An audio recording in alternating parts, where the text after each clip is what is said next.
Hello everyone, I am Manjul Pandey and welcome to the RB classes U platform.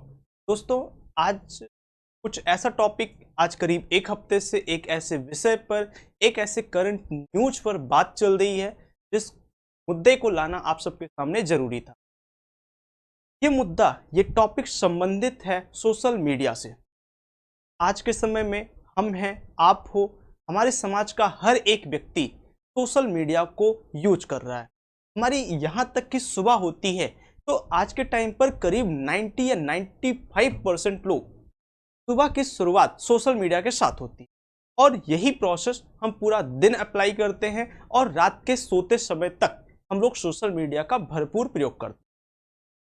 लेकिन आप सबको पता है, आप सबने सोचा है कि ये सोशल मीडिया का जो यूज है ये हमारे संविधान के आर्टिकल 19 के 1 के ए के तहत जो मिलने वाली हमें अभिव्यक्ति की स्वतंत्रता है उसके अंतर्गत आता है।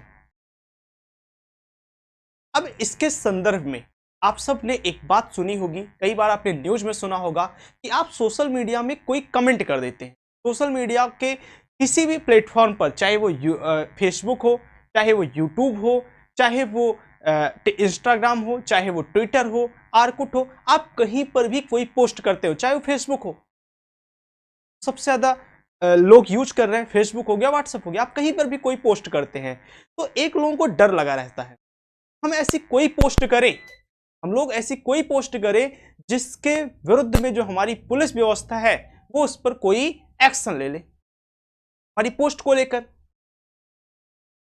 सही मायनों में हम सोशल मीडिया पे अपना क्या करते हैं, एक्सप्रेशन, अपनी अभिव्यक्ति जताते हैं, लेकिन हमें यह डर भी रहता है।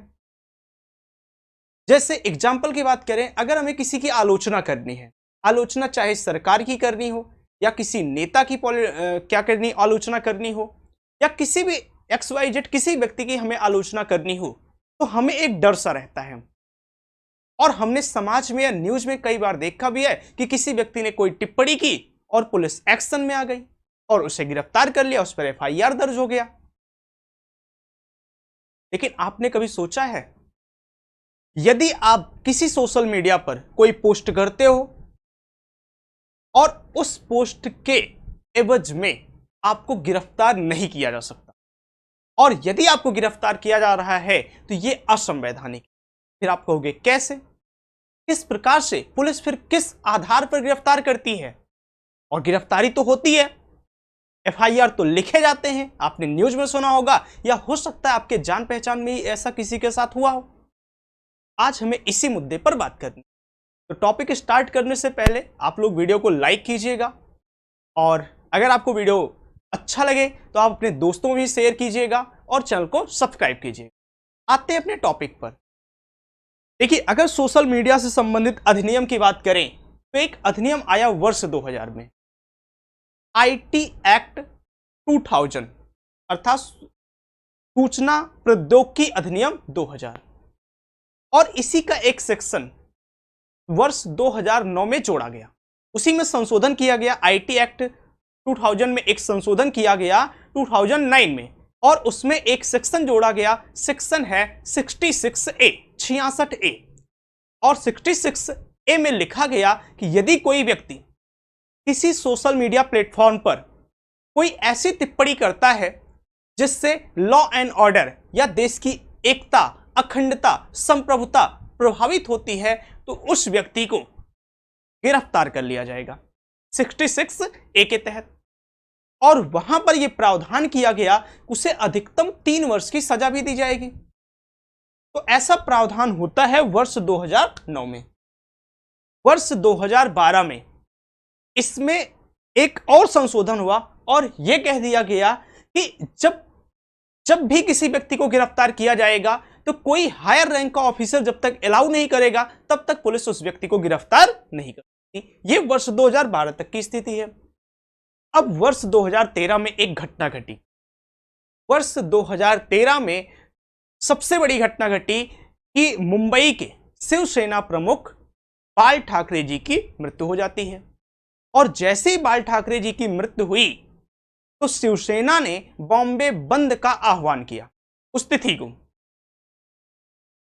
और इसी कारण से, इसी समझ लो एक प्रकार से कह सकते हो कि इसी बंदे को एक्सप्रेस किया साहिना नामक एक लड़की ने अपने फेसबुक वॉल पर। इसका विरोध किया, क्रिटिसाइज किया कि ये कौन सा एक्सप्रेशन है, ये कौन सी फ्रीडम है। अरे बाल ठाकरे जी की डेथ हो गई, बहुत अच्छे आदमी थे, लेकिन उनकी डेथ होने के पश्चात आज आम जनमानस कैसे प्रभावित होगा, उनको कितनी दिक्कतें होगी, इस बात को उन्होंने फेसबुक पर पोस्ट किया। लड़की का नाम था साहिना, और जैसे ये पोस्ट हुआ तो उसे गिरफ्तार कर लिया गया आईटी एक्ट 2000 की सेक्शन 66A के तहत। और यही नहीं, उस पोस्ट को उसी की फ्रेंड रेणु श्रीवास्तव नामक लड़की ने लाइक किया तो उसे भी गिरफ्तार कर लिया गया। अब आपको सोच कर देखिए, कितना एक जोक वाली बात है ना कि हम वीडियो बनाए हैं, हम आपसे कहते हैं वीडियो को लाइक करिए। चलिए, हमने वीडियो को हमने गलत कुछ किया था, कुछ हमने गलत कंटेंट बोले, तो हमें कोई प्रावधान किया जाए, हमारे खिलाफ कोई अगेंस्ट कोई एक्शन लिया जाए तो ठीक। आपने वीडियो को वॉच किया, आपने वीडियो को उसको लाइक कर दिया तो आप पर एक्शन लिया जाए, तो फिर कहोगे ये कौन सी फ्रीडम है। तो इसी घटना को श्रेया सिंघल, एक लॉ स्टूडेंट थी श्रेया सिंघल, और उन्होंने कोर्ट में चैलेंज किया वर्ष 2015 में 66A को। लेकिन इसके साथ साथ उन्होंने उसी का ही दो और सेक्शन, आईटी एक्ट 2000 के ही दो और सेक्शन 69 और 70 को भी कोर्ट में चैलेंज किया। मामला कोर्ट गया, सुप्रीम कोर्ट ने बातों को सुना और समझा, और सुप्रीम कोर्ट ने एक ऐतिहासिक फैसला दिया। उन्होंने कहा कि जो ये सेक्शन 66A है, ये हमारे संविधान के जो फंडामेंटल राइट्स हैं उसमें जो 19 के 1 का ए है, राइट टू एक्सप्रेशन या फ्रीडम टू एक्सप्रेशन, अभिव्यक्ति की आजादी जो है उसे सीमित करता है। और आप सबको पता है कि मौलिक अधिकारों का, फंडामेंटल राइट्स को सीमित नहीं किया सकता है, और उसमें से भी जो 19 है, 19 के जितने भी फंडामेंटल राइट्स हैं, जितने भी हमारी फ्रीडम है, उन्हें तो बस कुछ विशेष कंडीशंस में ही सीमित किया सकता है। जब यह बातें हुई कि किसी की आलोचना करने पर किसी के फ्रीडम सीमित कर दी जाए, तो यह कहां का न्याय है। तो सुप्रीम कोर्ट ने उसी मामले में श्रेया सिंघल बनाम भारत सरकार वर्ष 2015 के मुकदमे में क्या किया, 66A को असंवैधानिक करार कर दिया। लेकिन जो 69 और 70 का मामला था, तो सुप्रीम कोर्ट ने कहा था ये अपनी जगह पर सही है, वो थर्ड पार्टी के लिए था। सोशल मीडिया में जैसे थर्ड पार्टी है, फेसबुक के लिए है, डिलीट वगैरह, पोस्ट को डिलीट करने के वगैरह में है कि भारत सरकार ट्विटर वगैरह को कह के फेसबुक अपने पोस्ट को डिलीट भी करवा सकती है। उसकी बात हम दूसरे वीडियो में करेंगे या फिर कभी करेंगे, ठीक। तो 66A क्या हुआ, समाप्त हो गया वर्ष 2015 में, न्यूज में भी आया, खूब चर्चा में आया।